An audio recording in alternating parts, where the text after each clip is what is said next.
अस्सलामुअलैकुम दोस्तों, मेरा नाम है वकास हैदर और आप देख रहे हैं हैदर टीवी। दोस्तों, आप सबने कई ऐसे लोगों के बारे में सुना होगा जिन्हें क्रिमिनल्स किडनैप कर लेते हैं। वैसे तो लोगों का मिसिंग होना कोई नई बात नहीं है, लेकिन आज की इस वीडियो में मैं आपको दुनिया के ऐसे मिस्टीरियस लोगों के बारे में बताने जा रहा हूँ जो अचानक दुनिया से गायब हो गए और इनके मिसिंग केसेस आज तक कोई सॉल्व नहीं कर सका। तो शुरू करते हैं अपना काउंटडाउन।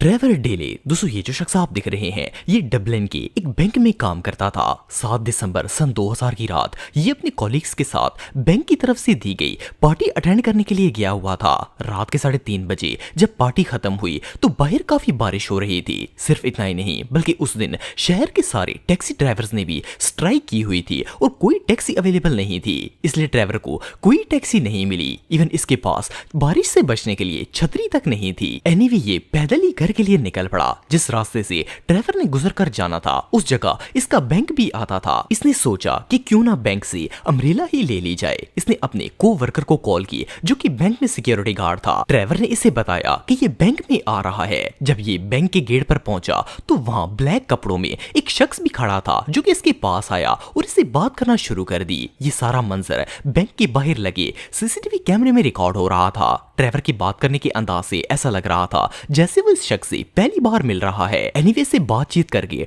ट्रेवर बैंक के अंदर चला गया।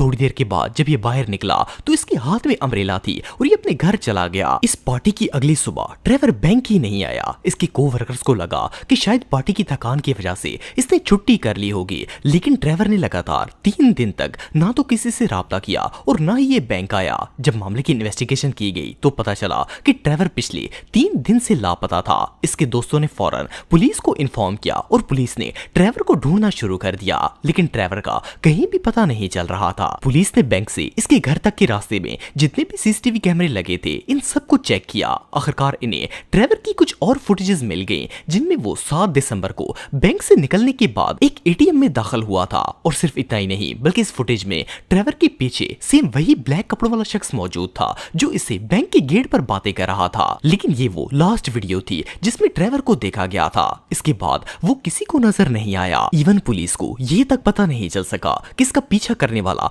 वो ब्लैक कपड़ों वाला शख्स कौन था। काफी अरसे तक ये लोग ट्रेवर को ढूंढने की कोशिश करते रहे, लेकिन ये कहीं नहीं मिला। पुलिस ने ट्रेवर के घर के पास मौजूद दरिया को भी छान मारा कि शायद दरिया में गिरकर इसकी डेथ हो गई होगी, लेकिन ट्रेवर की बॉडी तक नहीं मिल सकी। इवन आज 24 साल गुजरने के बाद भी ये एक ओपन केस है और कोई नहीं जानता कि ये शख्स अचानक दुनिया से कहां गायब हो गया। पुलिस के मुताबिक शायद वो काले कपड़ों वाला शख्स कोई कातिल होगा और इसने ट्रेवर का खून कर दिया होगा, लेकिन ट्रेवर के साथ क्या हुआ और ये कहां गायब हो गया ये बात अभी भी एक मिस्ट्री है। ईमा पिलियोफ। दोस्तों, ये कहानी 2012 की है। एक लड़की जिसका नाम ईमा था ये कनाडा के इलाके विक्टोरिया में रहती थी। इसकी लाइफ अच्छे तरीके से गुजर रही थी कि एक दिन अचानक इसने अपनी जॉब से रिजाइन कर दिया। जब ईमा से पूछा गया कि इसने ऐसा क्यों किया है तो इसे सबको बताया कि ये कुछ अरसे के लिए खूब फन करना चाहती है और एक यादगार जिंदगी गुजारना चाहती है। ईमा एक वुमेन हॉस्टल में रहती थी। वेल, जॉब छोड़ने के बाद ये हॉस्पिटल में ही रही, लेकिन इसने हॉस्पिटल में बहुत ही अजीबोगरीब हरकतें करना स्टार्ट कर दी। कभी ये अपने रूम का फर्नीचर निकालकर बाहर रखती और फिर इसे अंदर ले जाती। जब इसे पूछा गया तो ये कहती कि इसे फर्नीचर के अंदर से अजीबोगरीब आवाजें आती हैं और फर्नीचर खुद इसे अपने आप को बाहर रखने के लिए कहता है, इसलिए फर्नीचर उठा के बाहर रख देती है। ईमा की अजीबोगरीब हरकतों ने सबको परेशान कर रखा था। एनीवे, थोड़ी ही अरसे बाद इसने हॉस्टल छोड़ दिया। ये कभी मैक्सिको चली जाती, कभी कनाडा तो कभी अमेरिका जाती। खैर, इसी तरह कुछ माह और गुजरे, लेकिन ईमा के बिहेवियर में कोई चेंज नहीं आया। ये हमेशा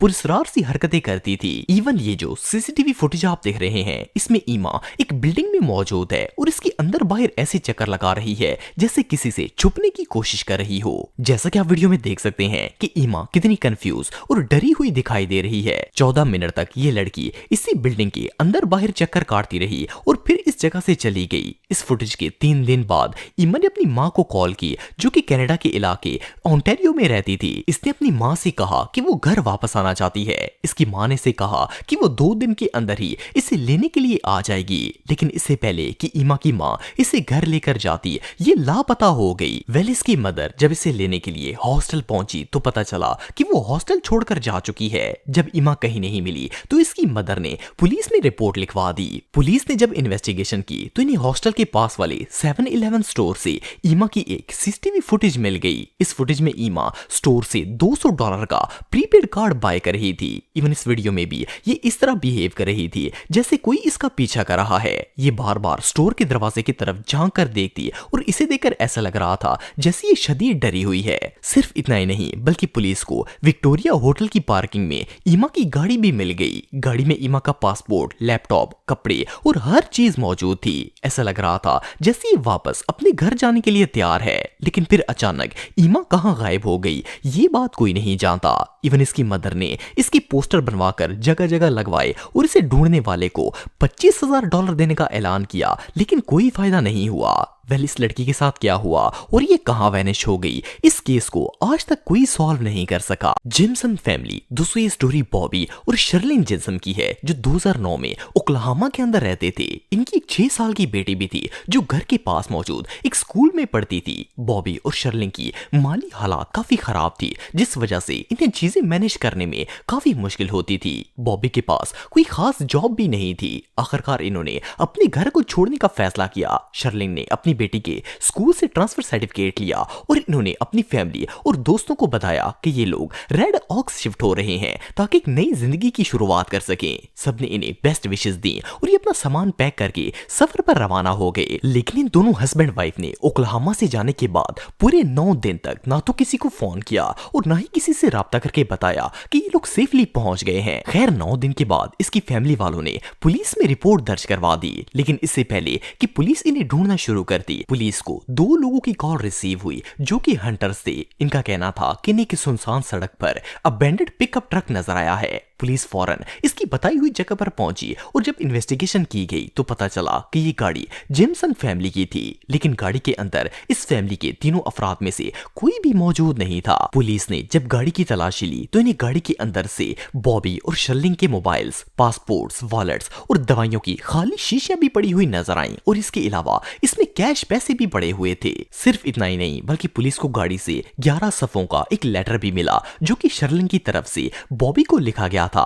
इस लेटर में शर्लिन ने अपने हस्बैंड से सख्त नफरत का इजहार किया और सिर्फ इतना ही नहीं बल्कि इसमें एक बहुत ही शॉकिंग जुमला भी लिखा हुआ था जो कि ये था कि तुम एक कातिल हो।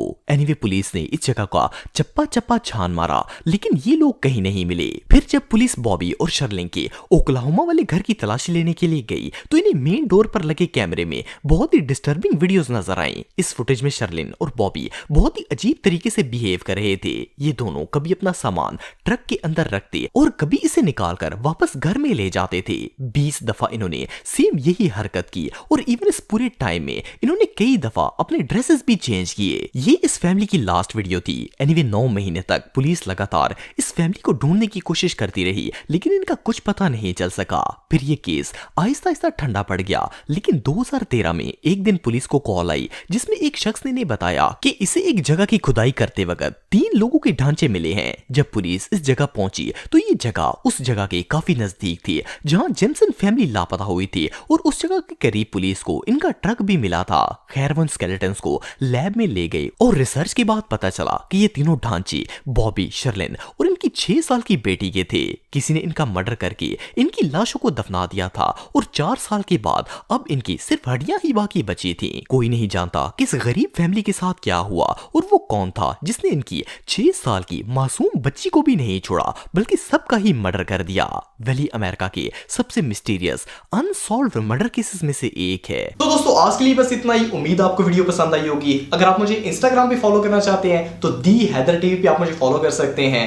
मिलता हूं आपसे नेक्स्ट वीडियो में, तब तक के लिए अल्लाह हाफिज।